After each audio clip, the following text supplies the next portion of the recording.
What's up again, everybody? It's officially summer. It's officially the day before Part the Mistveil releases.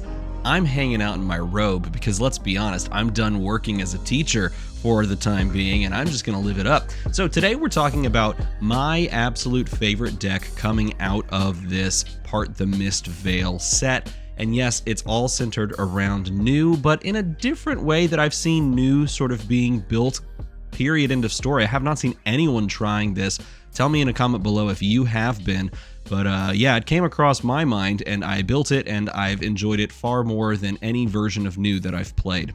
This is Hybrid Contract New. This is a version of new that leverages everything that I enjoy about her effect, everything that you can do with her effect, and really everything that the Assassin kit provides you. New Alluring Desire, by the way, I'm sure you know at this point, basically has multiple layers and levels of her hero ability. The main one being your attacks with stealth get, when this resolves, you banish all action cards defending it, which is quite good when you consider that there are these things called contracts that exist on contract cards and assassin cards in Flesh and Blood, and if you complete a contract, you get paid silver. Why does that matter? Well, getting paid silver is cool when you want to recur equipment. Black Tech Whisperers, by the way, is one of those pieces of equipment that is a 1-block. You can buy it back, and in doing so, you can break it and give something go again. So the genesis of this deck idea was I wanted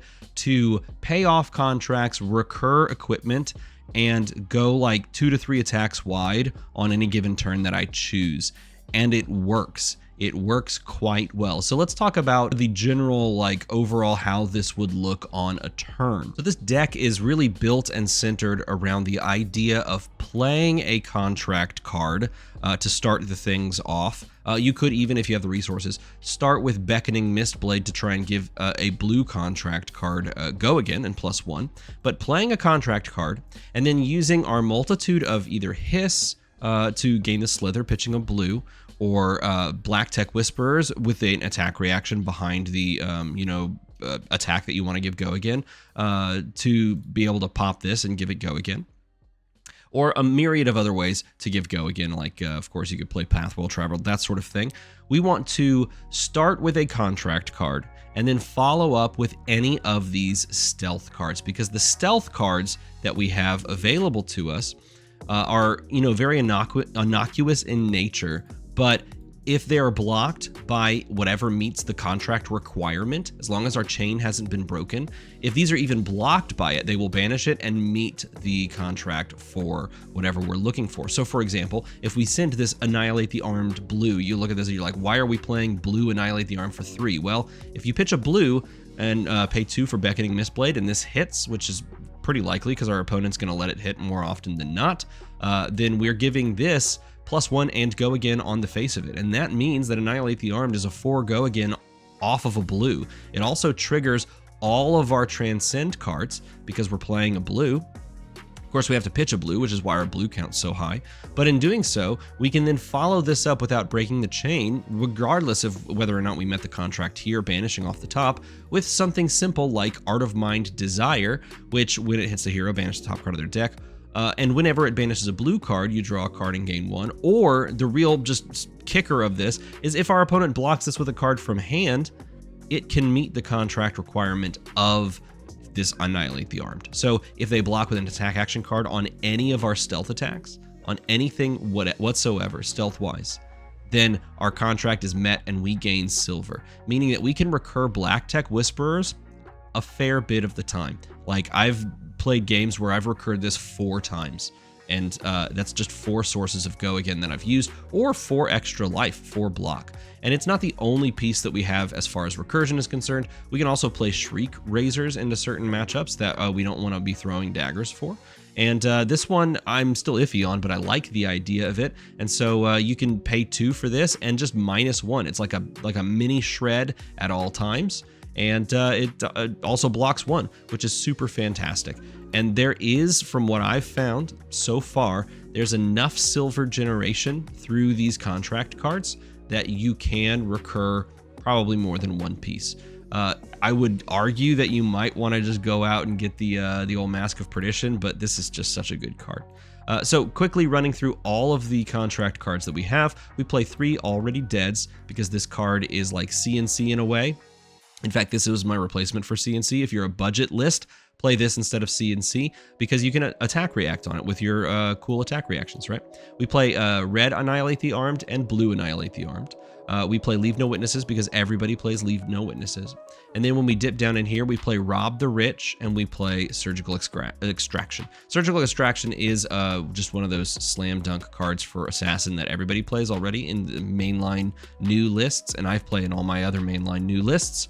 But Rob the Rich is something you might look at and you're like, why in the world are we doing that? Well, don't forget, this is most likely a 1 for 4 with Go Again if the Beckoning Mistblade hits. And even if you don't send it, you can still just hiss it, or you can give it Go Again via, like Path Well Traveled, that sort of things. Or popping the boots because your opponent doesn't care about this 1 for 3 blue, right? That's super underrated. But boots pop on it means that you're like happy to play that. The blue base we should talk a lot about.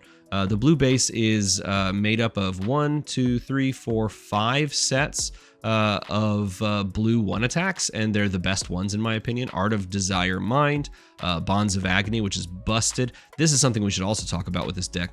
Bonds of Attraction, Bonds of Memory, and Persuasive Prognosis. We should talk about Bonds of Agony because the other reason I made this list is that I wanted more consistent ways to trigger Bonds of Agony off of the board. Now, most of my other lists run these cards right here. They run Alluring Wave and they run the Stilettos, which are right here, because they keep an attack reaction on the board, but they are a once per game effect.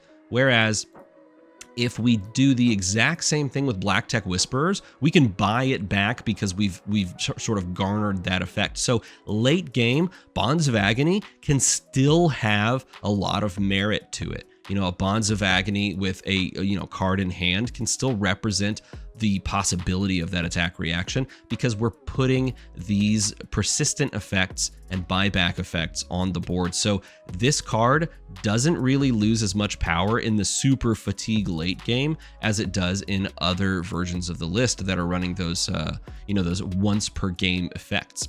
As far as Chi is concerned, I used to play all, I think like 8 or whatever, but now I'm down to 1, 2, 3, 4, 5, 6, and the Sacred Art, which I'm not crazy about. Honestly, the Sacred Art in new feels pretty unimpressive. I know we run a lot of blues, like this list right now is currently at 32 blues and 20 reds, which is pretty high, but 32 blues, it just doesn't feel as consistent, and so this one may get the axe, or we may just add more blues and cut a couple reds. Like for example, these red Double Troubles used to be blue Double Troubles, and then I shifted and then I go back and forth. I'm not sure, but I do play just Nick because that card is busted, and Venomous Bite as well because that card's really good.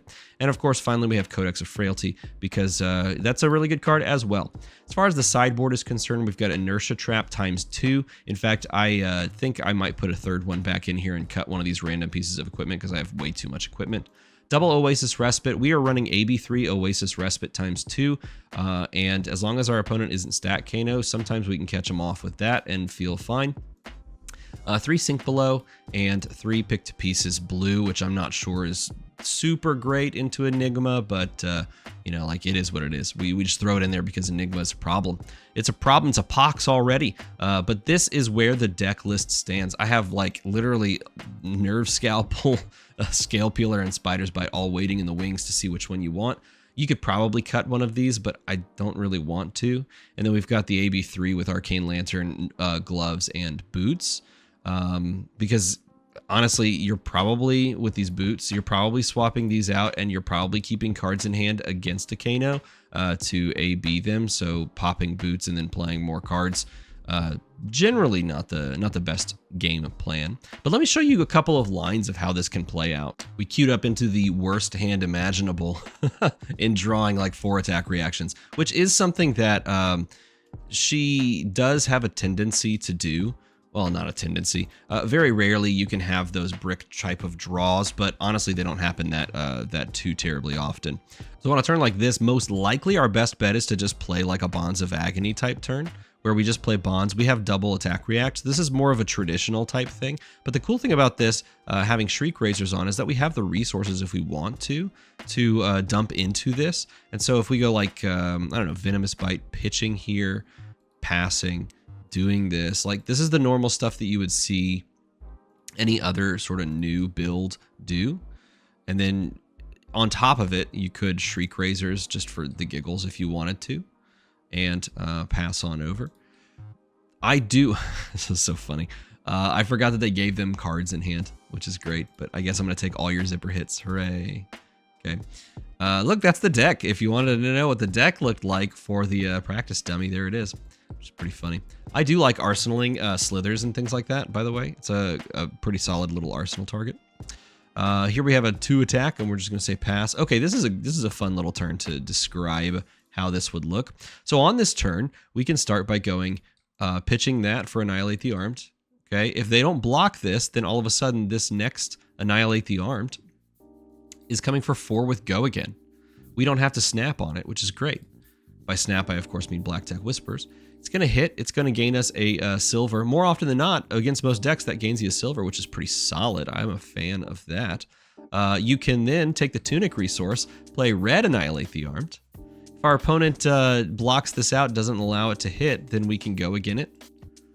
And then, after that, we can play Persuasive Prognosis, which, when it hits, it's going to banish the top card of the deck, and then take a card from their hand and banish that as well. So guess what? This is probably getting blocked by an action card if they haven't blocked out already. But if it's getting blocked by an action card, it's banishing an action card, gaining us 1 resource, and then meeting whatever contract is on the combat chain still. So Annihilate the Armed, if it banishes an attack action card, banishes an attack action card, we get 2 silver because each of those contracts is fulfilled. And spoiler alert, it does. And at that, we have 5 silver, which is just super cool. It's just kind of fun. Like this totally functions like this in real games as well.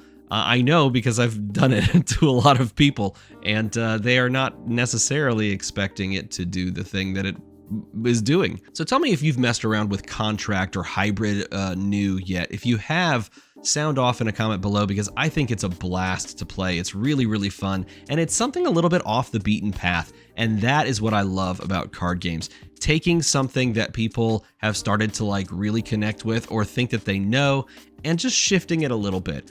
That's what makes, in my opinion, card games a lot of fun. So if you enjoyed this type of video, let me know in a comment below. If you want this deck list, it will be down there. And for all patrons, I will put this exact deck list in the Patreon so that you can access it whenever you want. Makes it easy for you to find it and just run it out there and play it as much as you want.